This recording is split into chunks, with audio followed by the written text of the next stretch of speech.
ফার্স্টে ইন্সপেকশন, আমি look feel আমি আসলে জানি না এসআই জয়েন্টের কি আছে, না না, লুক ফিল নাই।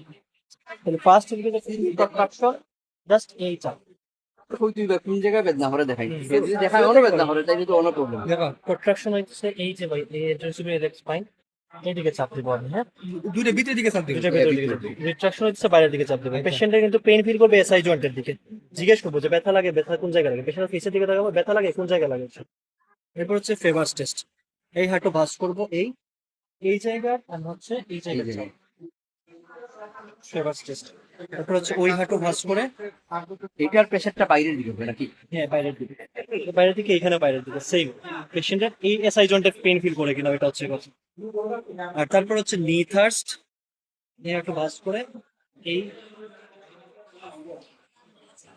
ভাঁজ করে এই থার্স্ট।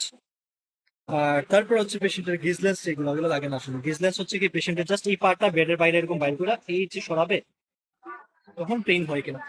এই মানে পাটা এটা বেডের বাইরে বের করে চাপ দিব না কোথাও। না চাপ দিব না, জাস্ট বেডের বাইরে দিয়ে নিচের দিকে নিয়ে যাবে। তারপর হচ্ছে ওই পা এরকম বেডের বাইরে দিয়ে নিচের দিকে নিয়ে যাবে। এটাতে পেইন করবে অপোজিট জয়েন্টে। Same joint, Same joint. Pain গিজলেন্স পেইন এবার তারপর স্কোবাস টেস্ট করে। আচ্ছা, অপোজিট জয়েন্টের মধ্যে তোমার কি হয় যে কিসের ফেভার্সের সময় অপোজিট থেকে এই যে চাপ দিচ্ছেন সাইডে এই যে সাইড জয়েন্টের পেতে পেইন হবে। আর এই পা হইলে এই জায়গা, এই পা হইলে এই জায়গায় দিবে। আর আর তোমার যে স্ট্রেট লেগ রাইজ টেস্ট, তারপরে এসএলআর কিন্তু হচ্ছে সার্ডিক নার্ভের জন্য হচ্ছে স্পাইন এক্সামিনেশন মধ্যে এসএলআর আমি যে বই পড়ছি ওটাতে লেখা স্পাইন এক্সামিনেশন করতে গেলে তখন এসএলআর করার জন্য স্পাইনের একদম শেষ থেকে SLR and femoral arm stress test. আর হিপ আর কোনো কিছু নাই। হিপের মধ্যে আর কিছু নেই, হিপ না এসআই জয়েন্টের মধ্যে আর কিছু নেই। এসআই জয়েন্টের ওই চারটা পয়েন্ট হিপে তোমার ওই যে যদি গেজলেন্স না করে এই করলে ইন্টারনাল রোটেশন, বাইরের দিন হচ্ছে এক্সটার্নাল রোটেশন, ঠিক না?